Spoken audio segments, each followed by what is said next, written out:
கர்த்தரும் இரட்சகரும் வரப்போகிறதான ராஜாதி ராஜாவும் நியாயாதிபதியுமாய் இருக்கிற ஆண்டவர் இயேசு கிறிஸ்துவின் ஈடு இணையற்ற பரிசுத்தமுள்ள மேலான நாமத்திற்கு என்றென்றைக்கும் உள்ள சதா காலங்களிலும் மகிமை உண்டாவதாக.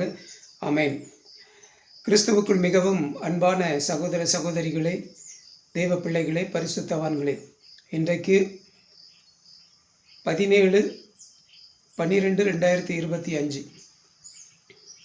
புதன்கிழமை அதிகாலை சரியாக 6 மணி. அன்பான தெய்வ பிள்ளைகளே, இன்றைக்கும் பரிசுத்த ஆவியானுடைய ஏவுதலினாலே ஒரு செய்தியை உங்களுக்கு முன்பாக கொண்டு வருகிறேன். என்னவென்றால், ஆண்டவராகிய இயேசு கிறிஸ்துவின் பிறப்பின் மேன்மையை, மகத்துவத்தை அறியாத அநேகர் ஆண்டவர் இயேசு கிறிஸ்துவின் பிறப்பை கொண்டாடக்கூடாது என்று சொல்லி அநேக பதிவுகளை வலைத்தளங்களிலே பதிவேற்றம் செய்து கொண்டிருக்கிறார்கள். அதை பார்க்கும் பொழுது எனக்கு மிகுந்த வேதனையாக உள்ளது. அன்பானவர்களே, ஆண்டவர் இயேசு கிறிஸ்துவின் பிறப்பை கொண்டாடக்கூடாது என்று சொல்லுவது அது பிசாசினுடைய ஒரு தந்திரம். அதை நீங்கள் புரிந்து கொள்ள வேண்டும். ஏன்னா பிசாசுக்கு ஆண்டவர் இயேசு கிறிஸ்து பிறந்தது பிடிக்காது. சரிங்களா? அவர் பிறக்க போகிறது பிடிக்காது. பிறக்கிறதுக்கு முன்பாகவே அவர் பிறக்க போகிறது பிடிக்காது. சரிங்களா? ஏன்னா அவர் ராஜாவாக பிறந்தவர், பிறக்கும்போதே ராஜாவாக பிறந்தவர். சரியா? அதனால் பிசாசுக்கு அவர் பிறக்கிறதுக்கு முன்பாகவே அந்த செய்தி தெரிய வந்த போதே பிடிக்கலை. அது தெரிஞ்சுதான் பரலோகத்தின் தேவன் சகலத்தையும் அறிந்தவர், அவர் அனந்த ஞானம் உள்ளவர். சரிங்களா? இல்லைன்னா ராஜாவாக பிறக்க வேண்டிய ஆண்டவர் இயேசு கிறிஸ்து எங்கே பிறந்திருக்கணும்? ராஜ அரமனையில் தான் பிறந்திருக்கணும். சரிங்களா அன்பானவர்களே? அப்போது அந்த எருசலேமில் உள்ள அரமனையில் தான் அவர் பிறந்திருக்கணும். அரமனையில் பிறந்திருந்தா என்ன நடந்திருக்கும்? அன்பானவர்களே, பரிசுத்த ஆவியானவரினாலே அவர் ஜனிப்பிக்கப்பட்டார். சரிங்களா?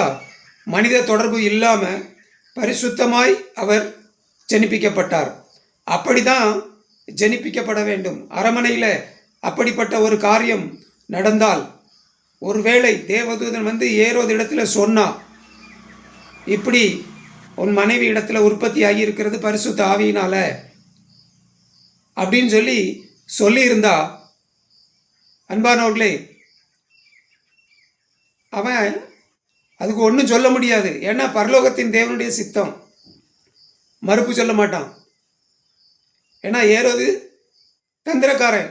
ஏரோதை பார்த்து ஆண்டவர் நரி அப்படின்னு சொல்கிறார். அந்த நரிக்கு போய் சொல்லுங்கள் அப்படிங்கிறார். நரிய மாதிரி தந்திரம் உள்ளவன்.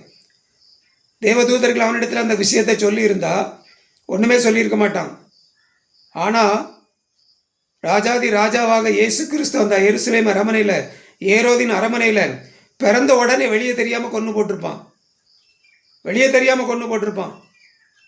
அன்பானவர்களே, இது பரலோகத்தின் தேவனுக்கு தெரியும். அதனால தான் அவர் எருசலேமில் பிறக்க வைக்காமல் பெத்லகேமில் பிறக்க வச்சார், மாட்டு தொழுவத்தில் பிறக்க வச்சார்.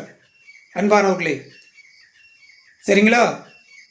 எப்படியோ இயேசு கிறிஸ்து பிறந்த செய்தியை ஏரோது சாஸ்திரிகள் மூலமாக கேள்விப்படுறான். என்ன நடந்தது? 2 வயசுக்கு உட்பட்ட குழந்தைகளை எல்லாம் கொலை செய்தான். ஆண்டவர் இயேசு கிறிஸ்து உயிரோடு இருக்கக்கூடாதுன்னு சொல்லி. சரிங்களா? ஆகவே இயேசு கிறிஸ்துவின் பிறப்பு பிசாசுக்கு பிடிக்காது.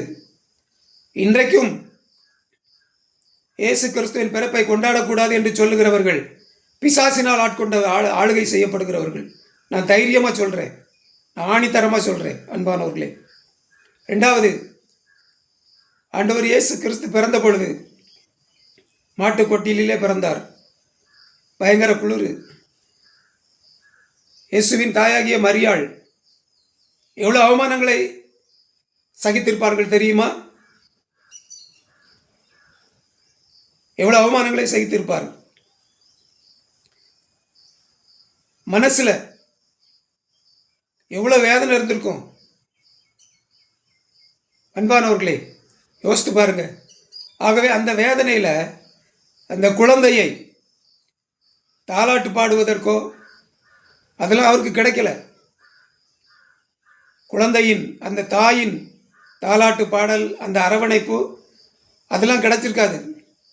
ஏன்னா மரியாள் மிகுந்த மனவேதனையில் இருந்தார்.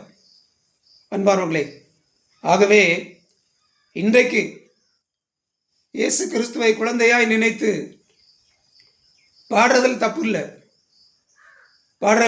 ஏன்னா அவர் ராஜாவா பிறந்தவர், வெறும் குழந்தையா பிறக்கல. அவர் ராஜ குழந்தை. அந்த குழந்தைய தாலாட்டு பாடுறதுல என்ன தப்பு இருக்குது? அவர் ராஜா தான். அவர் குழந்தையா இருந்தாலும் ராஜா தான். அன்பான தெய்வ பிள்ளைகளே, ஆகவே இதை நீங்கள் புரிந்து கொள்ள வேண்டும். ஆண்டவர் இயேசு கிறிஸ்துவின் பிறப்பை கொண்டாடுவது தப்பு இல்லை. அன்னைக்கு அந்த இது கிடைக்கல, அந்த பாக்கியம் அவருக்கு கிடைக்கல. ஆகவே இன்னைக்கு ஒவ்வொரு வருஷமும் அவருடைய பிறந்த நாளில் அதை கொண்டாடுறாங்க. பரலோகத்தின் தேவன் அதை அனுமதித்திருக்கிறார். உங்களுக்கு எதுக்கு கடுப்பா இருக்கு? உங்களுக்கு எதுக்கு கடுப்பா இருக்கு? நீங்க பிசாசின் ஆளுகைக்குள்ள இருக்கிறீங்க. ஆகவே இயேசு கிறிஸ்துவின் பிறப்பு உங்களுக்கு கேட்க முடியல. அது காதுல ஈயத்தை காய்ச்சி ஊத்துன மாதிரி இருக்கு உங்களுக்கு. அன்பானவர்களே, நாங்க கொண்டாடாட்டாலும் ஒவ்வொரு வருஷமும் அந்த டிசம்பர் 25ஆம் தேதி வரும்போது அந்த வருஷம் கொண்டாடும் அதை. அன்பானவர்களே, ஆகவே நீங்க அப்படிப்பட்ட செய்தியை கேட்கும்போது கவனமா இருங்க. இயேசு கிறிஸ்துவின் பிறப்பின் நற்செய்தி, அதை நம்ம கொண்டாடுவோம், சொல்லுவோம், தெரிவிப்போம், உலகத்துக்கு தெரிவிப்போம். நம்ம பிசாசுக்கு அது பிடிக்காது, அதுக்காக நாம் அதை செய்யாமல் இருக்க வேண்டாம். அன்பானவர்களே, இந்த உலகம் இருக்கும் வரைக்கும் ஆண்டவர் இயேசு கிறிஸ்துவின் பிறப்பின் நற்செய்தி அறிவிக்கப்பட்டு கொண்டே தான் இருக்கும். ஆமாம், அதில் சந்தேகமே இல்லை. நான் அதை செய்வேன். நான் உயிரோடு இருக்கும்போதும் நான் அதை செய்வேன். எனக்கு போதிய வருமானம் இல்லை, போதியான வசதி இல்லை, அதனால் அதை நான் செய்ய முடியாமல் இருக்கேன். ஆனாலும் என்னால் இயன்ற அளவுக்கு நான் தனியாக நான் அதை செய்கிறேன். அன்பான தெய்வ பிள்ளைகளே, சரிங்களா?